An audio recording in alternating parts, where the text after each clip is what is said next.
chiesto, perché sono un tipo curioso. Credo che in una città, quando si fa un festival come Flussi Diversi, un ottimo modo di capire che impatto ha questa roba con la gente sia parlare con gli esercizi. Sono dei testimoni privilegiati. E il barista mi ha fatto un elogio, lo faccio molto breve, di questa giornata di poesia a Caorle. Non perché era l'inizio della stagione rispetto all'altro anno che era la fine, non perché era un marketing turistico, perché può anche esserlo, ma perché era importante. Ha detto che tutti gli avventori che sono stati lì parlavano bene di questa cosa, e non erano molti, ma c'erano. E i fotografi, i suoi amici, avevano riconosciuto parecchi poeti importanti ed era orgoglioso che la città di Caorle avesse questo. La finale di questa breve incontro serale, anzi notturno, è stato che ha preparato questo cocktail e gli ho detto: come lo chiama questo cocktail, che è un derivato del daiquiri e non aveva un nome. Mi ha detto: non ho un nome. Dico: ma fuori abbiamo parlato fino adesso di flussi diversi. E gli è scattato e ha detto: lo chiamerò flussi diversi.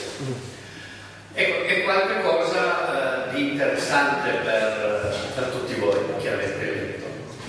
Però accanto a questo mi è venuto in mente un'altra cosa da suggerire, che in questi esercizi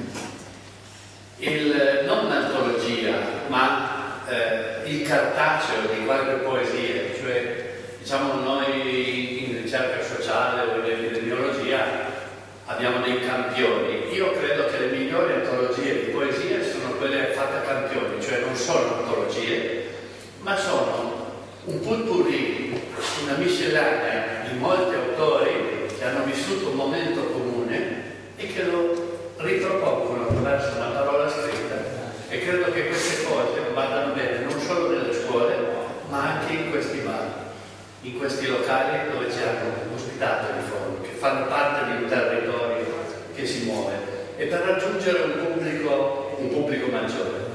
Quindi così vi invito a cercare in qualche modo di poter riproporre così un strumento cartaceo, le letture sentite questa sera, le letture fatte nei portici, nelle calle, nelle piazzette di Caorle, che potrebbero essere qualcosa di interessante.